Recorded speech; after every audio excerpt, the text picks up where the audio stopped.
Hello everyone and welcome to Medford Anywhere Learning TV. We're glad you're tuned in.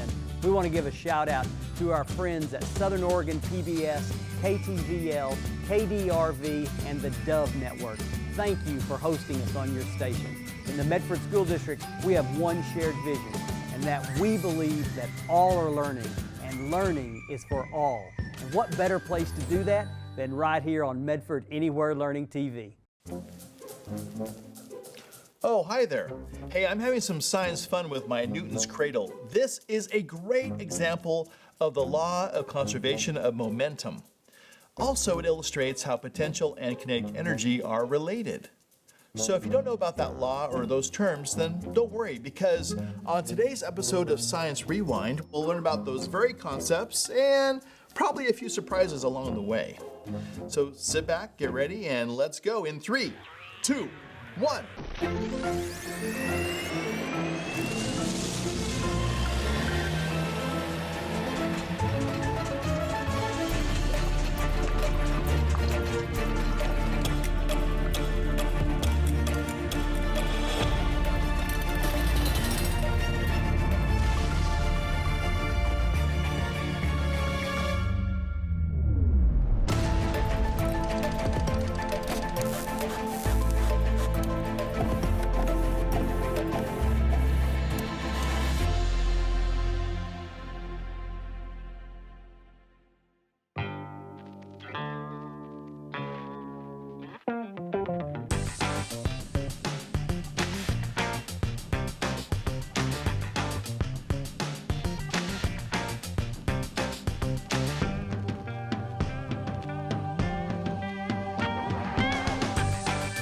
Go, go, go!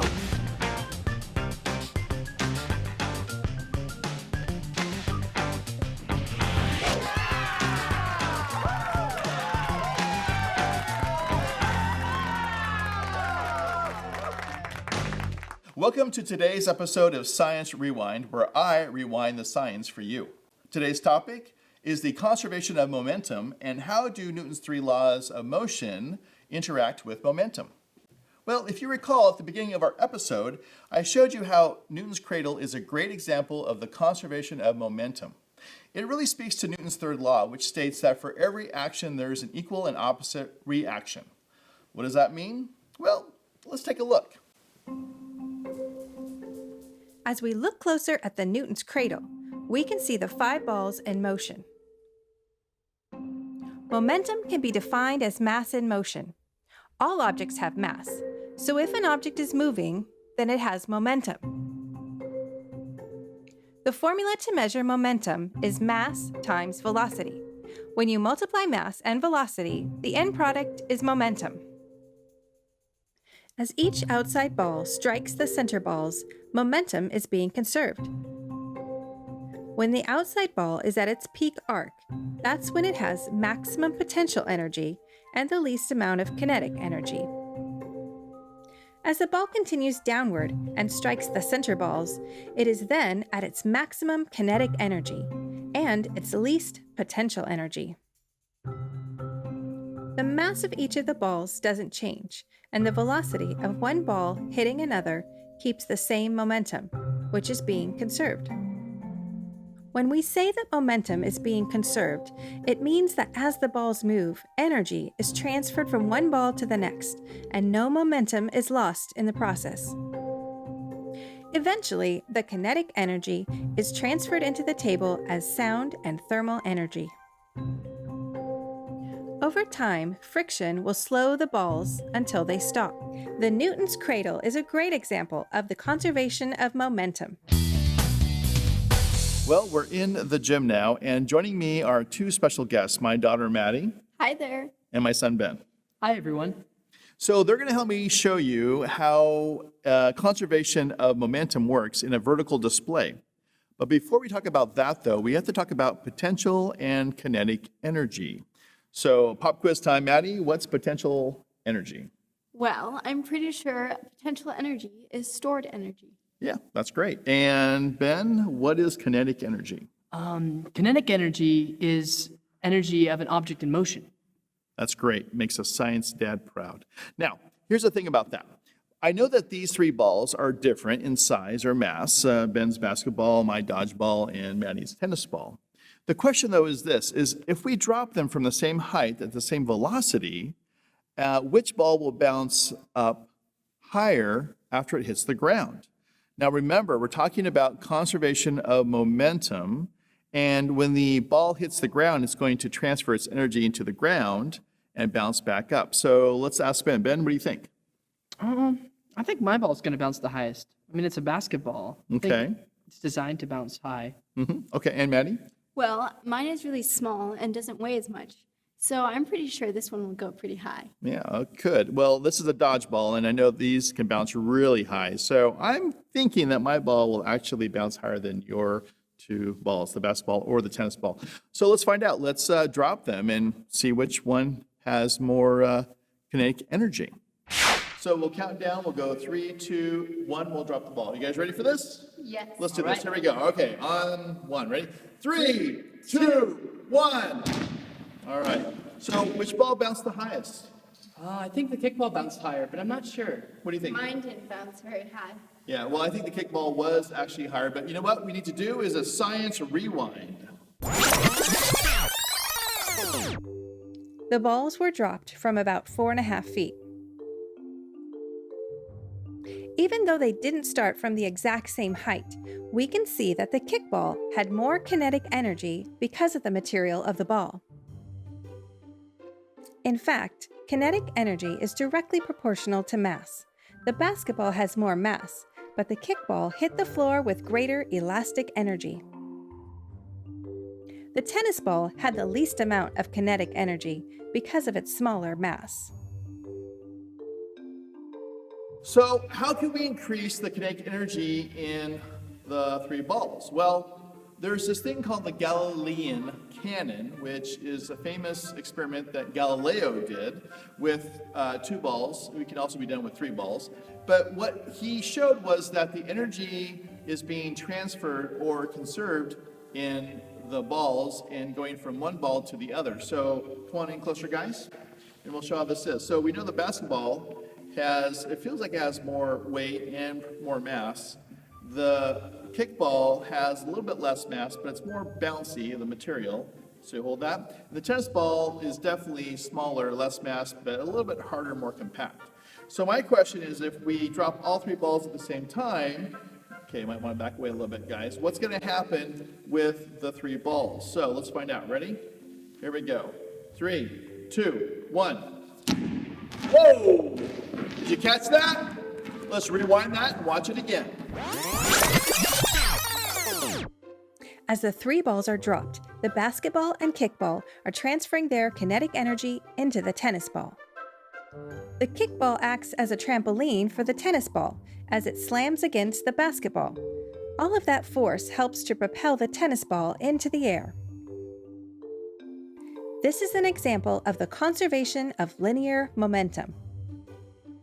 The mass of each ball stays the same, so the velocity increases, and that's why the tennis ball takes off like a rocket.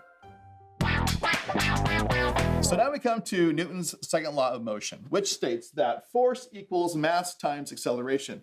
Well, what does that mean exactly? Well, think of it this way. I have a ping pong ball and a golf ball. Which one has more mass? The golf ball does. So if I use the same amount of force on both of the balls, which one would accelerate faster? Let's see. So here's the ping pong ball. It's pretty fast. It goes right off of the table. Now here's the golf ball. Same force, but slower acceleration. So what does that mean? Well, that means that if we look at it in a different way, that acceleration really equals force over mass, meaning that the acceleration will happen at a faster or slower rate because of the mass of the ball or the object. Let me show you in a different way here. So here I have a turkey baster handle and a ping pong ball. And I'm going to go ahead and just use regular force with my hand to accelerate the ball out of the baster. So watch what happens. It went pretty far, about 4 or 5 feet. Thank you. And thank you. Now let's try it again, but let's use a chemical reaction or explosion to make the ball go farther. So the force will change. The force will be greater. glasses and safety as always. So here I have a little sparker, as you can see. And by the way, don't try this at home. And I'm going to put this inside of the baster. And I'm going to spray a little bit of Bianca. Pretty good. Mouth spray in here. And that's, of course, alcohol. And I'm going to go ahead and put the ping pong ball in. Now, I'm going to increase the force that's coming out of this baster to propel the ping pong ball out of it. So if we go back to Newton's second law again, acceleration equals force over mass. So I'm going to increase the acceleration because I'm increasing the force. The mass is the same. Let's watch what happens. Ready? Okay, here we go. On 3, 2, 1.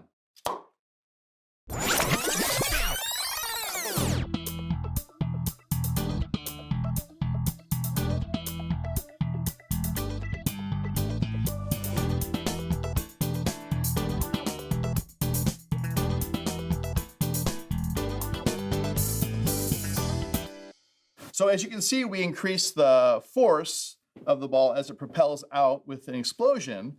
And so the acceleration was greater. The mass was the same.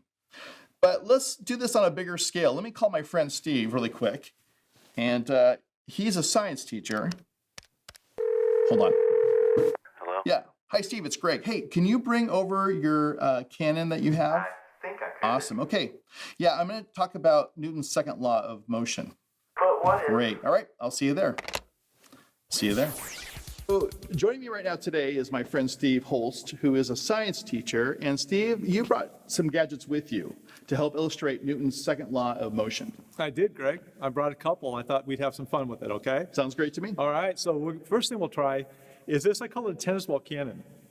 And so you'll see how it works. But Newton's second law says that force equals mass times acceleration. So what we need to do is apply some force to the tennis ball and get it to accelerate. Okay. And of course, the law says that the mass is important. The bigger the mass, the acceleration goes down. Okay. Right? Right. Okay. So we're going to try, I'm going to try to do one more thing too. I'm going to try to vary the force with this okay. here. Okay. So I have a fuel.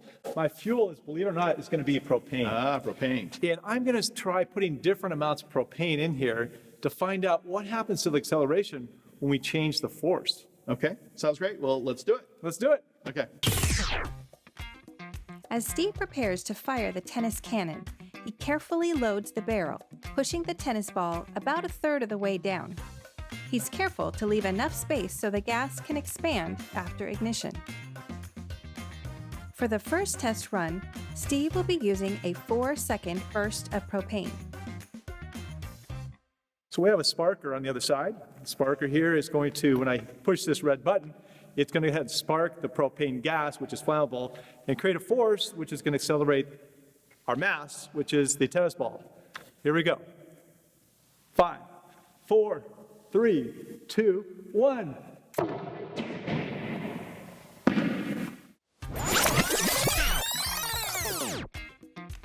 As you can see in the slow motion replay, the force that propelled the tennis ball out of the barrel of the cannon was so great that the tennis ball hit the far wall and bounced all the way back past Steve.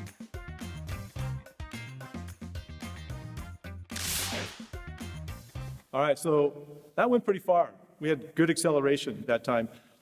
Let's try changing one factor. We're going to change not the mass will be the same.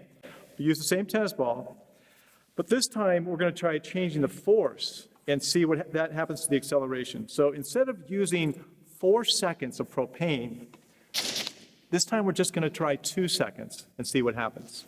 All right, you ready to give it a shot? Let's try it. Here we go. 1, 2. Okay. And then we'll fire this away and see what happens, okay? Here we go. 5, 4, 3, 2, 1. A lot less force, a lot less acceleration that time when we had a less force. Do you guys agree?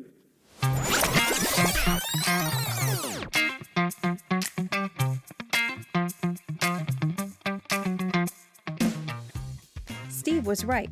By only using half the amount of propane in the tennis cannon, the acceleration was cut in half, resulting in the tennis ball bouncing back to the half-court line. Less force does equal less acceleration. Newton was right. This time Steve is using a bigger cannon. The fuel, not propane, but isopropyl alcohol. The perfect fuel for a larger explosion. And according to plan, the first test fire goes off without a hitch. The soft foam ball accelerates across the gym diagonally with greater acceleration.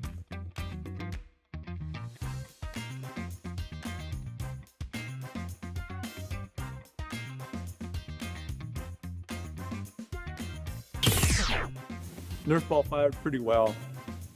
What would happen if we tried a wiffle ball or this toy soccer ball here? Let's go ahead and give that a shot and find out. All right, this time we've got the soccer ball in here. Let's see what happens. But things don't always go according to plan. After a couple of misfires, Steve has to air out the barrel of unspent fuel. No such luck. I guess it's back to the drawing board. Well, Steve, that was a lot of fun. Thanks for coming today and showing us how Newton's second law of motion works. My pleasure, Greg. Maddie, I understand that you know a lot about Newton's first law of motion. What does that first law state? Well, it states that an object in motion will continue to stay in motion and an object at rest will continue to stay at rest unless interacted by an outside force. So if I have it right, I imagine myself as an astronaut working outside of the International Space Station, and I'm trying to go from one part of the station to another, and so I propel myself with my own mass and my own velocity going through space because of momentum. I'm going to eventually continue, unless I can find a handhold or hit part of the station, I'm going to continue to go in space, right? That's right. That's usually why they're attached to the space station. That's right, with a So they tether. don't- Yeah. Yeah. So my question then is this, how can we show the viewers the first law if we don't have a space station here? We can't go up Well, to do I that. brought something along that is a little more our budget. Okay. It is a beaker full of beads, and Ah. you'll notice these beads are one continuous long strand. Okay. So they're all attached to each other, and I am going to drop it outside of the beaker, and if Newton's first law is correct, it should travel Okay. continuously until it hits the ground, which will be the outside force. Right, or okay. object. Well, it's not very far from the top of this beaker to the tabletop, so how are we going to show it? I thought I'd bring a stool here, Oh. and then we can make the drop even higher. Okay. And this will also play a part in Yeah. our experiment. Okay, so what's the purpose of having a higher height for the bead drop? Well, I'm hoping when the beads drop, it will have a farther way to go, so it will pick up more momentum and everything. And you're going to see a curve happen up top here. Oh, like a little arch? A little arch, yeah. Okay, well this sounds a lot like inertia, and you talked about momentum, so the momentum of the beads going over the cup because of the inertia should make it Yes. go pretty fast. We're hoping so, yeah. Okay, so can I hold it? Yes, please. Okay, I'll move over this way. Okay, should Yeah. we count down? That's a great idea. Ready? Ready? 3, 2, 1. 1. Ooh, look at that. That is amazing, Maddie. Look at that arch. Yeah, it's pretty cool. Wow, so what just happened? Well, we just demonstrated what is called the mold effect here. Okay. And so what happened was it continued going like I thought it would, which proves that Newton's first law does exist. So as the beads were pushing against the bottom of the cup was pushing up against the beads. And I think, if I'm not incorrect, the mold effect talks about how as the beads go over, the momentum is just enough because of Newton's third law Yes. to push, to create the force to push back to make that bead go over the top of the cup. That's right. That's which awesome. Newton's third law is for every action there's an equal and opposite reaction. So we could see also that how that went into play, like you said. Okay, so how can we make that arch more pronounced or bigger? Well, I feel like height really plays a good role in that. And so I'm hoping if we put it at a higher height, we will see a bigger arch. So let me ask you this. If we go to a higher elevation, would the arch be bigger? What do you think?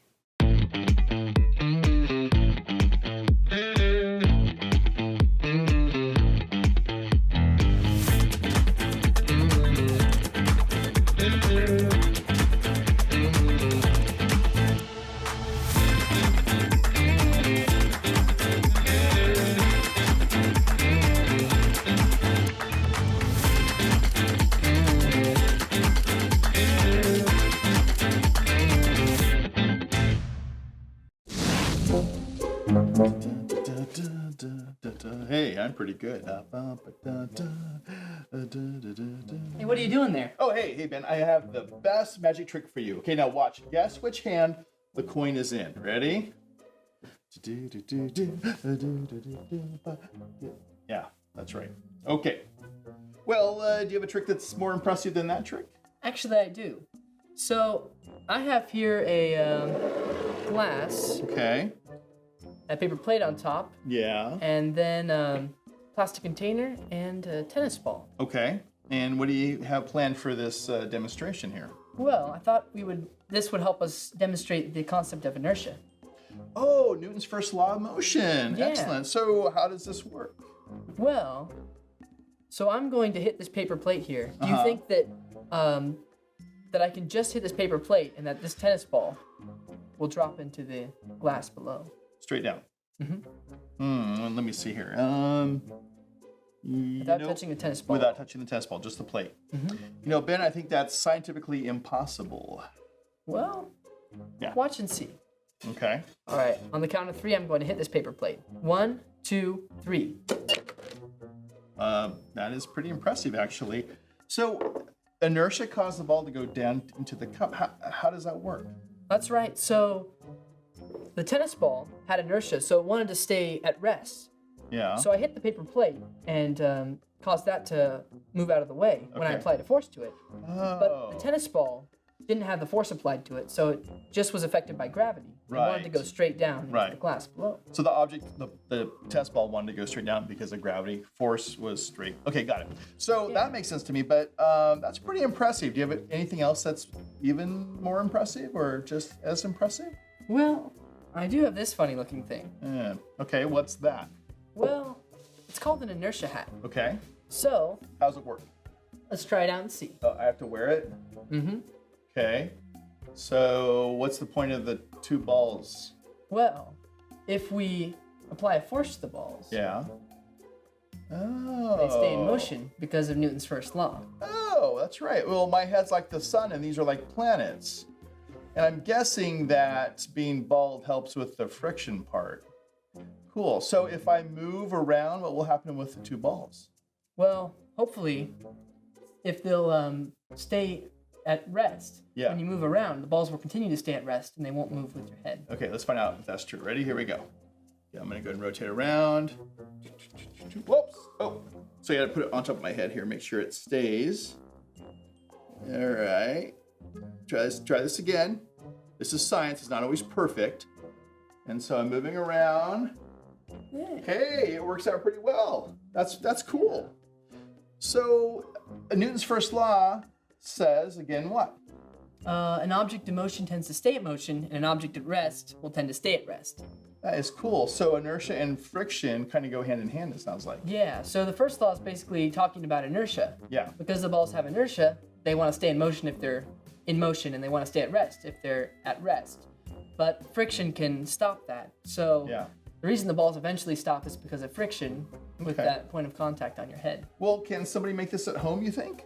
Yeah, it's actually really easy. Okay, well, show us So you just use a coat hanger how. Okay. and make sure you get your parents' permission before grabbing one of these. Okay. But you'll straighten this out completely as Yeah. much as you can, Mm-hmm. and then fold it in half.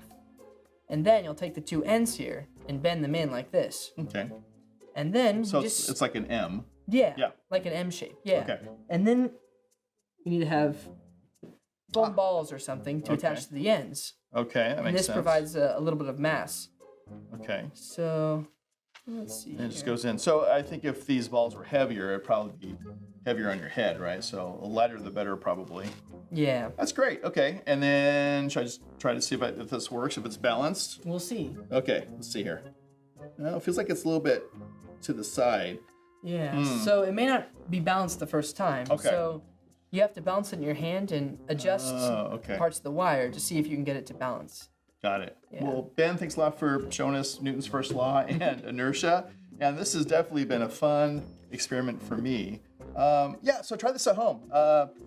Try the inertia hat and also try this experiment too. And see if it works. Thanks, Ben.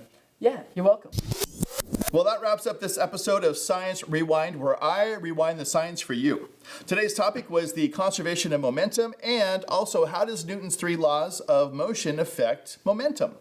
Hopefully you learned something new today and had fun while you were watching. If you want to email me at the address below, you can ask a science question or a comment, and I'll try to answer it for you on air. In fact, we have one now from, let me see here, little Jimmy Van Heusen, a 3rd grader, and he asks this question. Mr. Franklin, what is Planck's constant? Jimmy, that's a great question. Hold on. Hey Siri, what's Planck's constant? Here's some information. Yeah, you know, Jimmy, that's a big topic. So we'll cover that in the next episode. We'll answer your question for sure. But please email me, ask questions that I can answer that are interesting to you. And I'll try to hopefully educate you on things that you're asking. So anyway, that wraps up this episode. I hope you had a great time watching and learned something. So as always, stay healthy, stay learning, and we'll catch you next time on Science Rewind.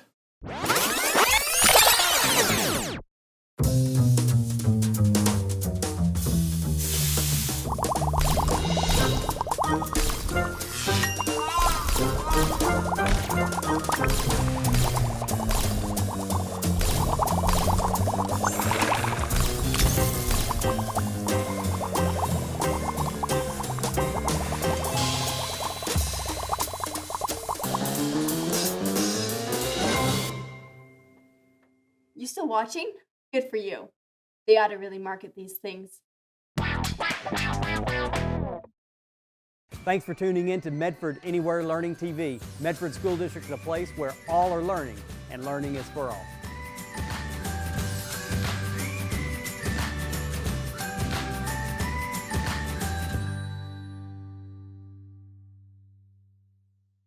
My name is Stella, and I'm in 5th grade. Tell me about the school board. What do you know about a school board and what a school board does? I think it makes like big decisions for the school, and do you decide field trips? It is the people that decide like stuff about the school. Like they're the people that decide all the school rules and stuff like that. What do you think about that? I mean, it sounds kind of like a big job. Yeah, it is a pretty big job. I've seen like what they do, and it's pretty cool. They volunteer, so they don't really get paid. It's kind of shocking that they don't get paid, but like it's good that they're volunteering, you know. They do so much for us, and like for the students, I guess. I think that that's really nice of them, especially since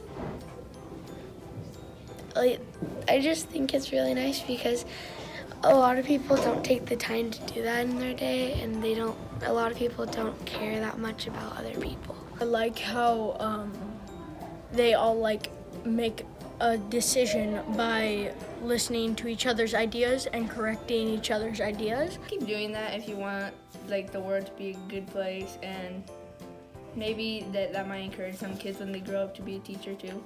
Thank you for the amazing ideas and rules you've come up with, and I hope that you guys keep on having fun with your job and make very good decisions. Gracias, Medford School Board.